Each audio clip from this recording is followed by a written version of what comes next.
కథనాలతో పాటు నిన్న KCR TRS party ఆఫీస్కి టీఆర్ఎస్ అంటున్నా సారీ బీఆర్ఎస్ పార్టీ ఆఫీస్కు బూతుల రాష్ట్ర సమితి కార్యాలయానికి ఆయన విచ్చేసిన సందర్భంలో ఒక ఎందుకు వచ్చిండు ప్రధానంగా ఒకటి మాట్లాడుకోవాలి. ఎందుకంటే సహజంగా మొత్తం వ్యవస్థ కూలిపోతుందంటే కూడా కూర్చున్న కాడికి కదలను వస్తలే. ఎందుకు వచ్చిండు నిన్న టీఆర్ఎస్ భవన్కు అంటే ఒకే ఒక్క కారణం, టీఆర్ఎస్ పార్టీ నుంచి దాదాపు ఒక 17 నుంచి 18 మంది ఎమ్మెల్యేలు వెళ్ళిపోతా ఉన్నారు. ఒక సిట్టింగ్ ఎంపీలు 3 పోతా ఉన్నారు. ఆల్రెడీ ఒక సిట్టింగ్ ఎంపీ జంపు చేసిండు. ఇక టీఆర్ఎస్ పార్టీ ఖాళీ అవుతుంది కాబట్టి ఎట్టి పరిస్థితిలో దాన్ని రక్షించుకోవాలి, ఎట్టి పరిస్థితుల్లో దాన్ని కాపాడుకోవాలని ఆడికొచ్చి ఒక డైలాగ్ పెట్టిండు. ఏందది?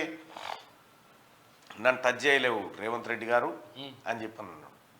నేను ఆల్రెడీ టచ్ చేసిండ్రు, నీకు చేయలేదు అనిపిస్తుంది కానీ చేసిండ్రు. అయిపోయింది, నీ పని టచ్ అయిపోయింది, నువ్వు అస్సి అయినావు, అయిపోయింది, టచ్ అయిపోయింది. నువ్వు టచ్గా నిన్ను టచ్ చేయకపోతే నువ్వు గాడెందుకు అంటుంటివి?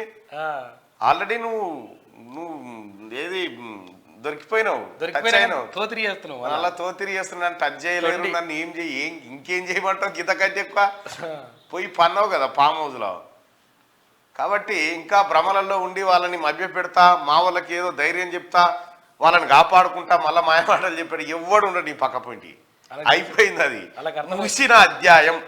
టీఆర్ఎస్ పార్టీ పోయి బీఆర్ఎస్ అయిన తర్వాత సగం బీకింది. ఇప్పుడు బీఆర్ఎస్ అయిన తర్వాత మొత్తం ఏపీ శాఖ బంద్, మహారాష్ట్ర బంద్, ఒడిశా దుకాణం క్లోజు, ఎక్కడ బంద్ అయిపోయినాయి. ఇక ఇప్పుడు తమరు చేయాల్సింది ఏమీ లేదు నాయన, రామకృష్ణ అనుకుంటా కూర్చున్నాడు తప్ప. అస్త్ర సన్యాసం అయిపోయింది నీది. టచ్ చేయలేవు, ఆల్రెడీ టచ్ చేసిండు కదా, ఇంకా చేసేది ఏముంది? నీ ప్రగతి భవన్ గోడల్ని బుల్డోజర్లు పెట్టి కూలగొట్టిందంటే దాన్ని అర్థమైంది టచ్ అన్నట్టే. అది నీకు టచ్ లెక్క స్పర్శ దాక్తలేనట్టుంది. ఆ తుంటి ఎముకకు ఆపరేషన్ చేసినప్పుడు ఇచ్చిన మొత్తం అట్లే ఉన్నట్టుంది. ఇంకా నీకు దిగుతలేదు.